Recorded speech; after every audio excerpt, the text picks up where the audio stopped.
Back on the '65 season, it was a great experience. I know for all of us to have an undefeated team, and of course the city was really so much behind us. One of the things that I still remember from that is how well we played together as a team. Many of us knew each other, even though Waltham was a city of about 55, maybe 60,000 people. Through various other sports activities, we knew each other before we got into high school. And we played well as a team. And that was really the critical part of it. Our success in '65 was set up in early '64 when Hal Kopp took over a team laden with senior talent. We were picked to win it all by a number of newspapers, but it took a few games to shake out the old ways. Junior year, our coaches had done a terrific job scouting them. We literally knew what they were going to do every play. But they scored. There was one play when we messed up, and Tozlowski came, right through the line, and I couldn't catch him. The defensive backs couldn't catch him. They scored a touchdown. Everything changed when we beat Haverhill. The coaches had put in the I formation with Mike Dennis as the TD scoring up back. After a loss to Weymouth, we won 4 straight to give Waltham its first winning season since 1957. Mike's success in switching from line to back was a temporary move, but it triggered the coach's thinking, and that spring practice, Ed Sarno moved from end to up back. Scoop Murphy still had many questions about how good we would be. We would find out in September when we hosted Malden, with Bob Marcoux making some spectacular juke moves on punt returns. We won 22-6, and we were on our way. In the next game, Brookline scored first. Then we started to roll. But it wasn't enough for Halco, who got excited at halftime. Brookline had a lineman who looked like Oddjob from Goldfinger, and he gave us trouble. Hal ranted that we were being too nice to the exchange student. We made some adjustments and won easily. So as we entered the Arlington game, we knew that was going to be a critical game for us that season. And I remember the practice all that week was intense, focused on Arlington. They had a terrific running back in John DeVoe. We played, I thought, was probably the best game of the season, certainly up to that point. Everything we executed well. The defense played terrific as usual. Defense was really the strength of the team. And we ended up winning that game 28-7. We had anticipated Haverhill would be a tough opponent. As I recall, it was a tough game, although the score, we ended up winning easily, something like 30-0. But my main recollection of that game was driving home. Our bus got stuck in traffic, and there was a cemetery off to our right, and there were kids in the cemetery. I remember them stoning our bus as we were leaving Haverhill. So that was the Haverhill game. The Weymouth game was big on many counts, including the grudge match with Jack Fisher and the first ever homecoming celebration that caught media attention. Hal and the cheerleaders led a big midweek pep rally.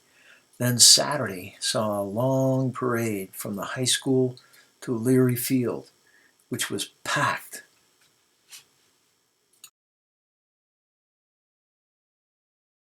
The first play of the game, I was tossed the ball. Ricky Furbridge tossed me the ball. I ran out to the right, and I stopped. I didn't notice the defensive backs came up very aggressively. Bobby Marcoux had sprinted down the field. I threw the ball as far as I could. The good news, it was a spiral, but it was not quite far enough. It would have been an easy touchdown if I threw it far enough. Bobby had to come back for the ball. It was interfered with. But we got the ball then maybe on the 30-yard line, maybe 25-yard line, and then went into scoring. The game was like that. It went back and forth the whole game. Well, Ralph took over for the Watertown game.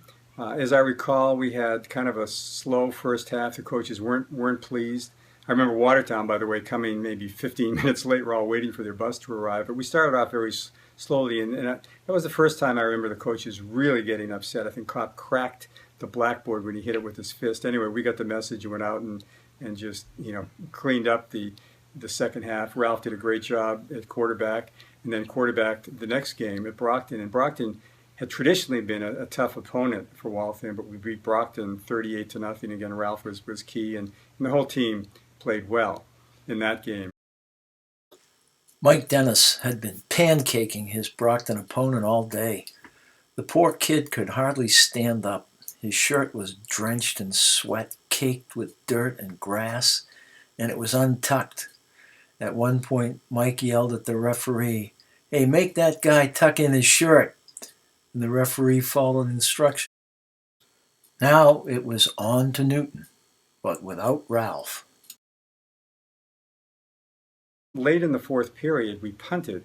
And I remember their returner, his name was Hollis Perry, and I remember him from days of Little League Baseball. He was a black kid, incredibly fast. And we were worried, I was worried anyway, that, knowing him, what he might do in catching the punt. So went down the field, there were a few of us went down to cover, and much to my surprise, he dropped the ball. He let it slip through his fingers, recovered it, and from there it set up, it was maybe on the 30-yard line, something like that, and it set up the key play of the game. After a couple of running plays, Kevin threw the ball deep to the left corner of the end zone, and Joe Cacciatore went up for it. Tom Warren, their captain, went up for it. You couldn't tell from where we were whether it was a touchdown or not, but then the referee put his arms up and it was a touchdown, and of course Newton protested vehemently, and that was the game. Joe made a great catch. We won that game 6-0. Well, 40 years later, I ran into Martha Sylvester, and we talked about that. And she married Tom Warren. She says Tom still claims that he caught the ball that day, but we know he didn't. Joe did a great job, and we won that game 6-0. Okay, so then came the Somerville game. We were 8-0, having just beaten Newton. Unfortunately, Kevin Murphy was hurt in the Newton game, and I was called upon to be quarterback for the Somerville game. Of course, I had never played the position except in the playground. But Lenny Hill gave me about a week's worth of training, and I viewed that my job was mainly not to screw up, to hand the ball off to John Graceffa, who did a wonderful job, and Eddie Sarno, who was terrific. Reading about the Somerville game highlights several things to me, including the force of Eddie Sarno and team depth. Eddie had been knocking people down since the first day of practice for the freshman team in September 1962.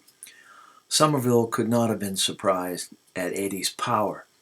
I think they were more surprised at our depth, and no one demonstrated that more than John Graceffa. When Skip became the fourth quarterback, John stepped up big time as he had done all year. If you look at the stats, you can see that John averaged 4.5 yards per carry on 18 carries. Better than Skip himself that day.